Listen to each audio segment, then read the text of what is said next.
El espíritu perdido. Siempre he sido un amante del campo y la tranquilidad que la naturaleza brinda. Así que cuando me ofrecieron un trabajo en una finca en las remotas montañas del Cusco, Perú, no lo dudé ni un segundo. El lugar era un valle apartado, rodeado de imponentes picos andinos y cubierto de niebla durante las primeras horas del día. Aunque el paisaje era impresionante, algo en el aire siempre me ponía nervioso, como si el mismo lugar estuviera lleno de secretos oscuros que nunca se debían revelar.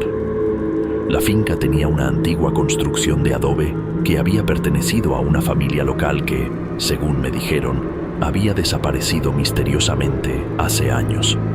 Nadie sabía qué les había sucedido, pero algunos hablaban de la maldición de un espíritu antiguo que rondaba el valle. Me reí de esas historias, pensando que eran solo supersticiones, pero con el tiempo comencé a notar cosas extrañas. Cada noche, al caer el sol, escuchaba voces en la distancia. No podía entender lo que decían, pero sonaban como susurros suaves que viajaban con el viento. Al principio traté de ignorarlas, pensando que eran sonidos del entorno, quizás el viento moviendo las ramas de los árboles o el crujir de las rocas. Sin embargo, pronto comencé a escuchar las voces con más claridad. Eran cada vez más cercanas, más insistentes. Una tarde, mientras recorría los campos para revisar las cosechas, me encontré con un anciano del pueblo. Me detuve a hablar con él, y en cuanto mencioné las voces, su rostro se tornó pálido. «No debes escuchar esas voces», me advirtió, mirando nervioso alrededor. «Es el espíritu del valle. Hace siglos, un hombre antiguo, un chamán, hizo un pacto con la montaña para obtener riquezas, pero el precio que pagó fue su alma. Ahora, su espíritu, junto con los de aquellos que murieron en su búsqueda, sigue buscando nuevas víctimas para arrastrarlas al abismo de las montañas». Esa noche, al volver a mi habitación, las voces eran más intensas, como si vinieran desde debajo de la tierra misma.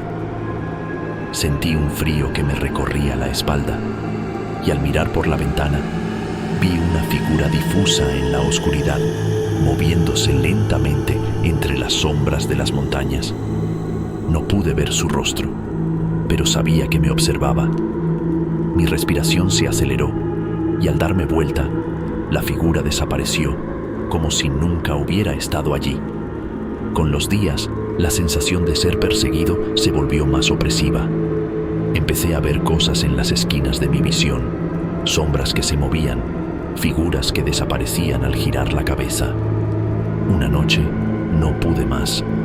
Decidí ir al valle, buscar el origen de esas voces, enfrentar lo que fuera que me acechaba. Cuando llegué al lugar donde las voces eran más fuertes, me encontré frente a una antigua piedra con símbolos extraños grabados en ella. Al tocarla, una energía helada recorrió mi cuerpo y de repente todo se oscureció.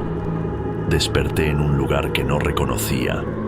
Era como una dimensión paralela donde las montañas se alzaban más altas y el aire estaba impregnado de un silencio inquietante. Frente a mí, una figura se materializó, un hombre de rostro severo y ojos vacíos. «¿Has venido a buscar lo que no entiendes?», me preguntó en un susurro gutural. Su voz resonó en mi mente como un eco interminable. «Este es el precio que pagas por profanar el valle. Ahora eres parte de nosotros, atrapado en el ciclo eterno de la montaña». De repente, una presión indescriptible me envolvió y sentí que algo tiraba de mí hacia las profundidades del abismo. Mi cuerpo se paralizó y en ese instante entendí la verdad detrás de las voces.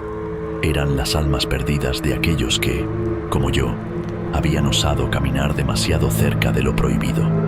No recuerdo cómo, pero al día siguiente desperté en la finca, completamente agotado, como si todo hubiera sido un sueño. Sin embargo, algo dentro de mí cambió. Ahora, cada vez que miro hacia las montañas, escucho las voces y sé que, tarde o temprano, vendrán por mí. Ya no soy libre.